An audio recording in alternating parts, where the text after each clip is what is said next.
70s میں جب میں 73 میں مشیگن گیا ماسٹرز کرنے کے لیے تو مجھے بڑا تعجب ہوا. ایک دو واقعات عجیب سے ہوئے. میرا جو استاد تھا ہیڈ آف ڈپارٹمنٹ وہ کہنے لگا میرا ویکنڈ ضائع ہو گیا. تو میں نے اس کو پوچھا کیوں ضائع ہو گیا؟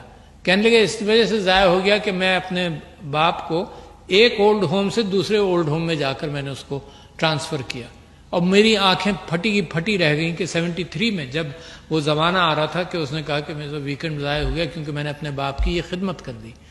برٹرن رسل نے ایک کتاب لکھی تھی, اب مجھے اس کا صرف ٹائٹل یاد رہ گیا کیونکہ 60s میں نے پڑھی تھی, marriage and morals in society. اور اس نے یہ کہا تھا کہ یہ زمانہ جس انداز سے آ رہا ہے اس میں اقدار جو ہیں وہ پیچھے چلتی چلی جائیں گی, ہر شخص انڈیپینڈنٹ ہو جائے گا اور اپنی زندگی میں اور اپنی آمدنی میں اتنا پھنس جائے گا کہ ہر چیز, شادی, خاندان, یہ سب چیزیں چیلنج ہو جائیں گی. ہو چکی ہیں. پاکستان کے اندر ایک قانون پاس کرنا پڑا, ذرا دیکھیے نا, مطلب وہ زمانہ بھی آ گیا. پاکستان کے اندر ایک قانون پاس کرنا پڑا جو 8-10 مہینے پہلے پاس ہوا.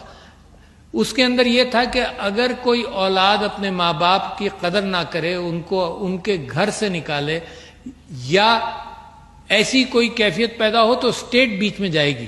یہ تو معاشرے کا کام تھا.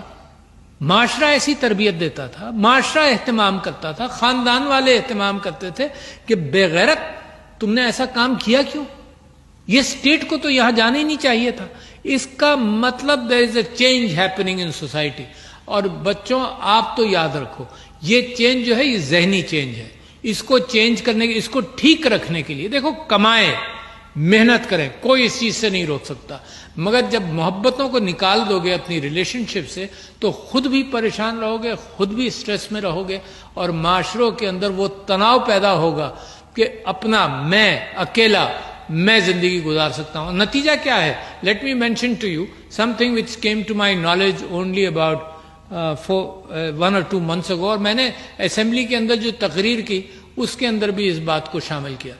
اتنا سٹریس ہے سوسائٹی میں, اتنی پریشانی ہے سوسائٹی میں کہ فگرز ہی نہیں تھے کوئی. تو human rights commission of Pakistan نے فگر دیا کہ 24% لوگ ایک وقت میں کسی پریشانی میں موجود ہیں جس کو سٹریس کہتے ہیں. یہ دوسری بات ہے کہ اگر اس پریشانی میں ان کو گھر میں لوگ شیئر کر لیں, گھر میں دیکھو جوائنٹ فیملی میں ایک خوبصورتی تھی, گھر میں لوگ شیئر کر لیں. جب اکیلا ہو جاتا ہے تو کسی سے شیئر بھی نہیں کرتا, گھر میں لوگ شیئر کر لیں تو وہ پریشانی کم ہو جاتی ہے. لہٰذا آج کل میں پھر اس بات پر محنت کر رہا ہوں, جیسے مسز سمینہ علوی نے بریسٹ کینسر کو فوکس کر کے 3-4 چیزوں پر لائے. میں بھی یہ کوشش کر رہا ہوں کہ یہ جو سٹریس ہے معاشرے میں اس کو قابو کیا جائے. مگر ایک فگر اس میں اور بھی بڑا الارمنگ تھا. وہ الارمنگ یہ تھا کہ کالج گوئنگ اسٹوڈنٹس اور اساتذہ کے لیے یہ انفارمیشن ہے کہ 60 to 80% of college going students are under stress.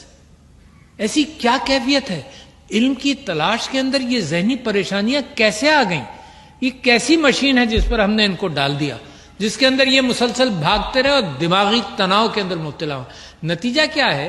یہ فارمیٹیو ایئرز کے اندر ہم نے ان کی مشین, روزی کمانے کی مشین کے اوپر ان کو اتنی ایکسرسائز کروائی کہ زندگی بھر ایسے ہی زندگی گزاریں گے, صرف روزی کے پیچھے بھاگیں گے. تو یہ بیلنس جو ہے یہ ضرور میرے پاکستان کو اس وقت ضرورت ہے کہ آپ لوگ بڑی محنتیں کریں اور دوسروں کا دنیا کا مقابلہ کریں, مگر زندگی میں ایک بیلنس رکھنا بھی بڑا ضروری ہے جو میں آپ سے کہہ رہا ہوں. 60 to 80% of students were under stress. اور جو آپ اخبار میں کبھی کبھی خبریں دیکھ لیتے ہیں نا کہ ماں نے بچوں کو مار دیا, یہ ہوا, یہ تو صرف وہ بامز ہیں جو ٹپ آف دی آئس برگ پہ جا کر ایکسپلوڈ ہوتے ہیں. باقی معاشرے میں جو کچھ ہو رہا ہے وہ میرے لیے اور آپ کے لیے پریشانی کا باعث ہے.